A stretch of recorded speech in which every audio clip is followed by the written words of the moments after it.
সমাজে সংলাপ আলাপ, এটা কিন্তু গণতন্ত্রকে যেভাবে এগিয়ে নিয়ে যায়, সমাজকেও এগিয়ে নিয়ে যায়।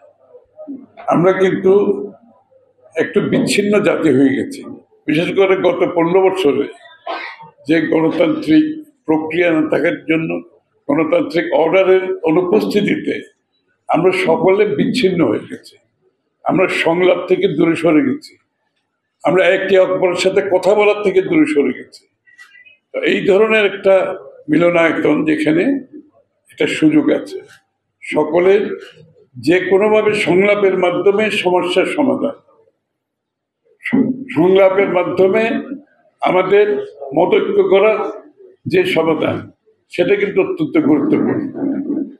এই সংলাপ এর মাধ্যমে সমাধান একটা জাতীয় চরিত্রে আমাদেরকে নিয়ে আসতে হবে। আমরা সংলাপ করব, ঐক্যমতে পৌঁছব, এবং যতটুকু ঐক্যমতে পৌঁছব সেটা সকলের জন্য ভালো। যতটুকু ঐক্যমতে পৌঁছতে পারবো না, সেটা আমাকে বিশ্বাস করতে হবে, সেটা আমাকে পদ্মা সেতু, মেট্রো রেল এবং এলিভেটেড এক্সপ্রেসওয়ে নির্মাণের গর্বিত অংশীদার বসুন্ধরা সিমেন্ট। সহনশীলতার সাথে, সম্মানের সাথে মেনে নিতে হবে, এবং ঐক্যমতের বাইরে যে বিষয়টা থাকে সেটা বাংলাদেশের জনগণের দায়িত্ব। সেই দায়িত্ব কেউ একা নিতে পারে না, কেউ একা সব ভালো কথা বলতে পারে না, সত্য কথা বলতে পারে না, সমাধান দিতে পারে না। সংলাপটা অত্যন্ত গুরুত্বপূর্ণ। এই জন্য বাংলাদেশের প্রতিটি সমাজের রাজনীতিতে আমাদেরকে সেটা মাথায় রাখতে হবে। যেমন আজকে একটা রাজনৈতিক সংলাপ হয়েছে, আপনারা জানেন, ঐক্যমতের মাধ্যমে হয়েছে। ঐক্যমত, দীর্ঘ আলোচনার পরে ঐক্যমতে আমরা পৌঁছেছি। ঐক্যমত পৌঁছার পরে ঐক্যমতের পক্ষে সনদ সই হয়েছে, এটা আমাদেরকে মেনে নিতে হবে।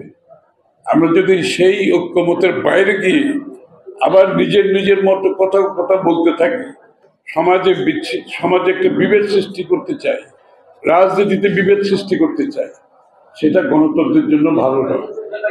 এটা গণতন্ত্রের চিন্তার বিপরীতে চিন্তা, সেখান থেকে আমাদের দূরে থাকতে হবে। এই ধরনের একটা মিলনায়তন যে সুযোগ সৃষ্টি করে দিয়েছেন, আমি বিশ্বাস করি চট্টগ্রামের সর্বস্তরের মানুষ বিভিন্ন সংলাপের মাধ্যমে আমাদের সমাজ গঠনে সহায়তা করবে, রাজনীতিকে আরো উন্নততর অবস্থায় নিয়ে যেতে হবে, অর্থনীতিতে অবদান রাখবে। সকল ক্লাস যাতে এই মিলনায়তনটা সঠিকভাবে ব্যবহার করতে পারে। সবাইকে ধন্যবাদ।